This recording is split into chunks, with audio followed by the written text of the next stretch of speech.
2 साड़ी मिलल विदाई में जानतनी। ई त हमनी को पहिन ना सकिने जा, ई रउए लग बा, ली पहिन ली। रह देना चाची जी, हमरा नैहर से ना माजी खातिर एहू से भी बढ़िया बढ़िया साड़ी आयल बा। 1 मिनट चाची जी, हमरा सास के बारे में सोच समझ के बात करी लोग। हमके अपना सास पर गुमान बा। ऐसा न पतो बाड़ी कि अपना सास के अस्तित्व बचावे खातिर और उनका कला के और उनका सपना के पूरा करे खातिर एगो वंश के रूप में, एगो बेटा के रूप में वो घर में, और एगो भगवान के और एगो लक्ष्मी के रूप में एगो घर में अपन कदम रखे। जितना भी भोजपुरी के देखे वाला लोग बा, सब कोई के सांझे बिहाने चैनल पे स्वागत बा। आज हम जौना फिल्म के ट्रेलर के रिव्यू करे खातिर आइल बानी। फिल्म के नाम मेरी सास पहले पहले आप। सास पहले आपने एक्ट्रेस यानी कि लीड रोल में बाड़ी भोजपुरी के हर दिन अजीज, हर युवा दिल के धड़कन के रानी यानी काजल राघवानी,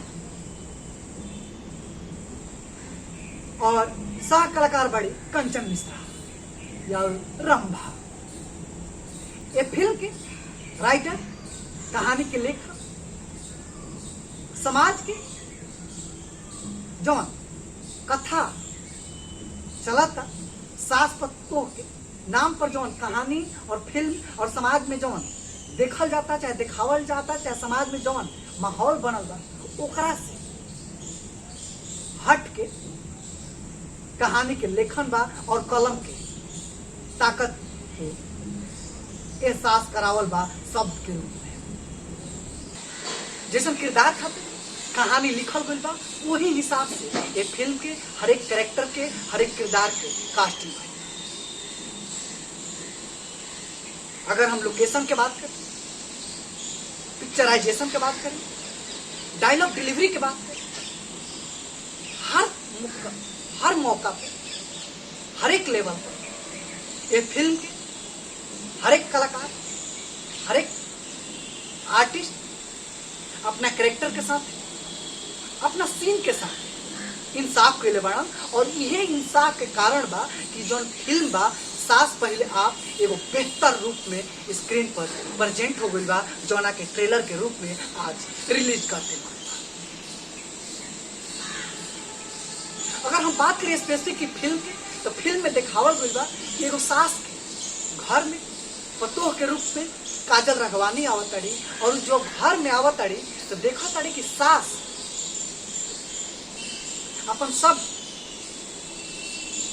गोतनी में चचेरी मचेरी शासन में सबसे बड़ बाड़ी, लेकिन उनका साथ भेदभाव, उनका के दबावल जाता, उनका जौन इज्जत चाहिए ओकरा के, जौन उनका इज्जत, जौन इज्जत के वो हकदार बाड़ी, वो इज्जत उनका नहीं खेल। और ये इज्जत खातिर, इस सम्मान खातिर, अपन सास के हक दिलावे खातिर, अपन सास के पहचान के बचावे खातिर और पहचान बनावे खातिर कैसे पत्तो ही बीड़ा लेती है और कैसे एगो सास के आगे ढाल बन के खड़ा हो जाती है, ये फिल्म में, ये फिल्म के लेखक अपना कलम से शब्द के रूप में कागज पर उतार दिलन, और ये फिल्म का हर एक कैरेक्टर और किरदार स्क्रीन पर उतार दिलन। और ऐसा पत्तो एगो जो घर के संस्कार जो और संस्कार के चीता बोझा गुरे ओकरा के,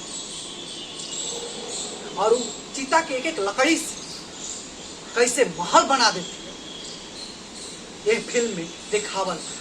यानी कि काजल राघवानी का कैरेक्टर काफी पॉजिटिव, अपना इर्द गिर्द काफी पॉजिटिव एनर्जी बह देता, और वो घर में जहाँ एक दूसरा के हीन भावना से देखल जाला, एक दूसरा के अपना पैर के धूल चाहे कुचले इच्छा शक्ति और मनो स्थिति रहेला, वो घर में कैसे एक दूसरा के प्रति प्यार, और कैसे घर के हर एक व्यक्ति से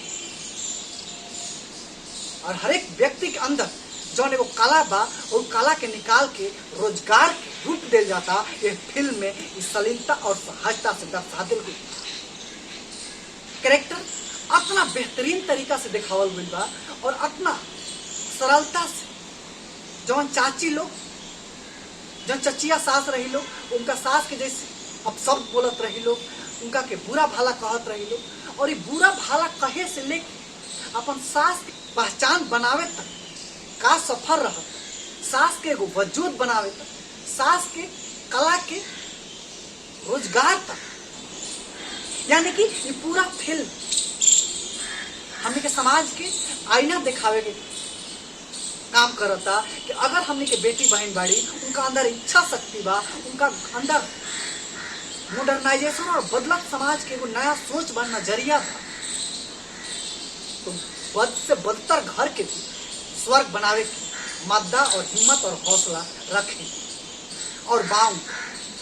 कैसे कि कोनो भी घर के रउआ देख ली, अगर केहू भी घर के जिक्र करब, वो घर के जब तक महिला घर के बढ़ावे, घर के आगे ले जाए खातिर अपन कदम ना बढ़ाई, अपन इच्छा शक्ति ना रखी, तो घर समय से पहले ही निस्ता नबूत हो जाए, मिट्टी में मिल जाए। अगर माई शिक्षित नहीं के, चाहे माई के शिक्षा के प्रति रुचि नहीं के, चाहे माई शिक्षा की ताकत के नहीं जानत, तो अपना बच्चा के कभी शिक्षित करा ही ना सके। काहे से कि ये देखल गइल बा सृष्टि में, चाहे समाज में, परिवार में, देश दुनिया में, हर जगह ये धरती पर हर एक बच्चा के, हर एक संतान के सबसे पहला शिक्षा, सबसे पहला गुरु ओकर माई हो। और जमन माई अपना बच्चा के बढ़िया संस्कार दे दिलस, बढ़िया ज्ञान दे दिलस, वो बच्चा इतिहास लिख दिलस, और ओकर इतिहास ये दुनिया समाज पढ़े मजबूर हो। ऐसे और ये फिल्म के राइटर, डायरेक्टर, प्रोड्यूसर से हम कहल चाहता नहीं कि जौना तरीका से रउआ सब स्क्रिप्ट कहानी लिखले बानी जा, जौना तरीका से कहानी पर काम करले बानी जा, वो काबिले तारीफ। कैसे कि हमने के समाज में सास पतोह के जब नाम लेल जाला, तो सास पतोह के बीच में बस लड़ाई और एक दूसरा के प्रति नफरत ही देखावल जाला। ये रूप समाज में बा, लेकिन एकरा के प्रचार प्रसार और एकरा के अप्रिसिएशन नहीं खे मिला।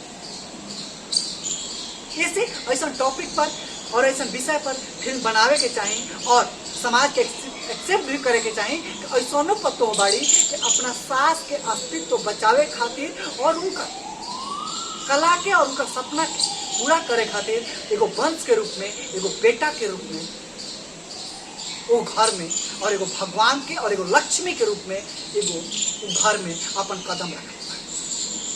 तो रउआ सब के फिल्म के ट्रेलर देखी और कैसा लागल है फिल्म के ट्रेलर, कमेंट बॉक्स में अवश्य बताएं। और काजल राघवानी के एक्टिंग कैसा लागल है, कमेंट बॉक्स में अवश्य बताएं। ऐसा ही भोजपुरी फिल्म इंडस्ट्री के, ऐसे ही भोजपुरी फिल्म इंडस्ट्री से जुड़ल कहानी, गाना के रिव्यू, गॉसिप, फिल्म के रिव्यू देखे खातिर सांझे बिहाने चैनल के सब्सक्राइब कर ले जा। अगर ये वीडियो रउआ सब यूट्यूब पर देखा था। आज के वीडियो में इतना ही, अगला वीडियो में फिर मुलाकात हुई, तब तक खातिर हमरा के विदा दे जा। नमस्कार।